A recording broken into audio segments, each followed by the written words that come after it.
বর্তমান সময়ে যতগুলো ভাইরাল বা পরিচিত সমস্যা রয়েছে তার মধ্যে অন্যতম একটা হলো আইবিএস এর সমস্যা। বর্তমান সময়ে প্রচুর মানুষ, অসংখ্য মানুষ এই প্রবলেমটিতে ভোগেন। তো আইবিএস মূলত এটা হলো একটা পেটের বা পাকস্থলীর একটা সমস্যা। এটার হওয়ার পিছনে অনেকগুলো কারণ এখানে মূলত রয়েছে। তো বেশিরভাগ ক্ষেত্রে দেখা যায় যে অনেকে নেশাগ্রস্ত, খাবারের অনিয়ম বা অতিরিক্ত মাত্রায় অ্যালকোহল পান বা বিভিন্ন কারণে এটা হতে পারে। আসলে বেসিক্যালি কোন কারণেই হয়েছে এটা নির্দিষ্ট করে বলা, এটা বলা চলে যে অসম্ভব একটা ব্যাপার, কারণ বর্তমান সময় বিজ্ঞান এখন এটা সম্পূর্ণভাবে নিশ্চিত করতে পারেনি। তবে অতিরিক্ত খাবার, মশলাযুক্ত খাবার, অতিরিক্ত তৈলাক্ত খাবার বা অতিরিক্ত অ্যালকোহল বা নেশাদ্রব্য, রাত জাগা, এই সমস্ত কারণে এই প্রবলেমটি হতে পারে। তবে বিষয়টা হলো যে এটা সমাধান রয়েছে হোমিওপ্যাথিতে, বেশ ভালো কিছু ওষুধ রয়েছে প্রবলেমটি দূর করার জন্য। আর এটা আসলে এমন একটা সমস্যা, পাকস্থলীতে দেখা যায় যে মূলত আমাদের পাকস্থলী কিন্তু একটা ব্রেইনের মতো একটা ব্যাপার। এখানে কিন্তু অনেকগুলা সেন্স কাজ করে এবং এখান থেকে যে সিগন্যাল গুলো আমাদের ব্রেইনে পৌঁছায় তখন যেমন আমরা ক্ষুধা লাগলে যেমনটা আমরা বুঝতে পারি, পানির পিপাসা লাগলে বুঝতে পারি, আর পেটে কোনো সমস্যা হলে আমরা যেরকম বুঝতে পারি, তো সেরকম একটা সেন্সের সাথে ব্রেইনের সাথে এটা কানেক্টেড।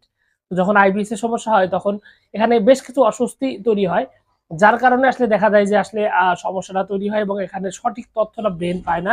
আর এই রোগে আক্রান্ত হলে গ্যাসের যে বিষয়গুলো রয়েছে, গ্যাস্ট্রিকের সমস্যা এটা ব্যাপকভাবে দেখা দেয়, পেটের ব্যথা থাকে প্রচন্ড রকমের।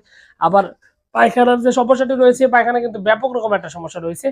কোথাও কেউ বেড়াইতে গেলে দেখা যায় যে সবার আগে বাথরুম বা টয়লেট খুঁজে বেড়ান, তার কারণ হলো যে তাদের মানে এই যে মানে পেটের যে সমস্যাটা, এটা আসলে তাদের একটা বেগতিক একটা অবস্থা তৈরি করে। অনেক ক্ষেত্রে দীর্ঘদিন যাবত পায়খানা কষা বা অধিক মাত্রায় পায়খানা কষ্টবদ্ধতা কষার মধ্যে হয়ে থাকে এবং দেখা যায় যে যে মলটা এটা প্রচন্ড রকমের শক্ত হয়ে যায়, অত্যন্ত গাঢ় হয়ে যায়। শক্ত হওয়ার কারণেও দেখা যায় যে বের হয় না। মানে আসলে স্বাভাবিক যে বিষয়টা রয়েছে, স্বাভাবিক বিষয়টা এখানে কোনোভাবেই থাকে না। এটা হচ্ছে মূলত আইবিএস এর সমস্যা। তো এই সমস্যাটি সমাধান করার জন্য আসলে হোমিওপ্যাথিতে বেশ কিছু পরীক্ষিত এবং কার্যকর কিছু ওষুধ রয়েছে। তবে এখান থেকে বের হতে গেলে আপনাকে অবশ্যই যে জিনিসটার প্রয়োজন সেটা হলো যে আপনাকে যোগাযোগ মানে একজন ডাক্তারের তত্ত্বাবধানে একটু সময় নিয়ে চিকিৎসা করা। হোমিওপ্যাথিতে আসলে গুরুত্বপূর্ণ কিছু ওষুধের মধ্যে নাক্স অন্যতম এবং নাক্স ভূমিকা এটার বেশ ভালো রেজাল্ট পাওয়া যায়।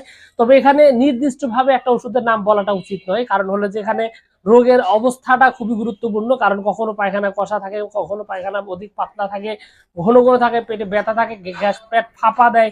বিভিন্ন ধরনের সমস্যা যেহেতু পেটে দেখা দেয়, সুতরাং ওই সময় আপনার পেটে কি প্রবলেম দেখা দিচ্ছে, কি ধরনের সমস্যা হচ্ছে, সেইটার উপর নির্ভর করে মূলত আপনার চিকিৎসাটা নিতে হয়। এটি হচ্ছে একটা গুরুত্বপূর্ণ ব্যাপার।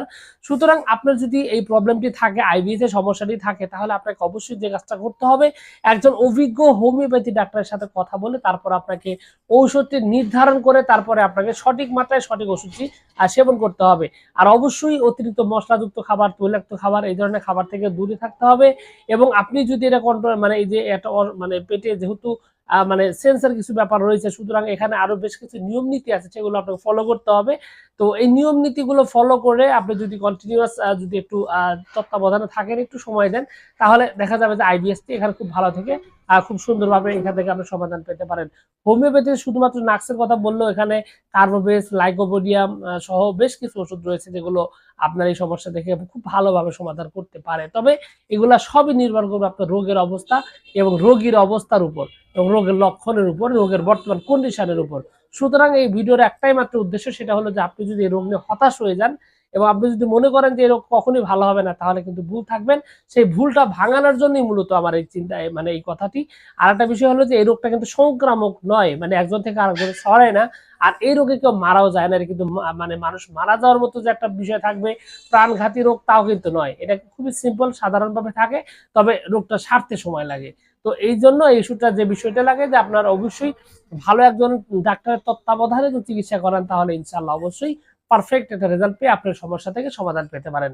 সবকিছু মিলে এইটুকুই ছিল আজকের ভিডিও। আশা করছি পুরো তথ্যগুলো আপনার কাছে অনেক অনেক বেশি ভালো লেগেছে। আর যদি লেগে থাকে অবশ্যই ভিডিওতে একটি লাইক দিন। চ্যানেলের প্রথমবার এসে থাকলে অবশ্যই চ্যানেলটি সাবস্ক্রাইব করবেন। কোনো প্রশ্ন, কোনো মতামত, কোনো অভিযোগ অথবা কোনো কথা থাকলে অবশ্যই কমেন্ট করে জানাতে পারেন। তো আপনাদের সকলকে অনেক অনেক ধন্যবাদ। আসসালামু আলাইকুম।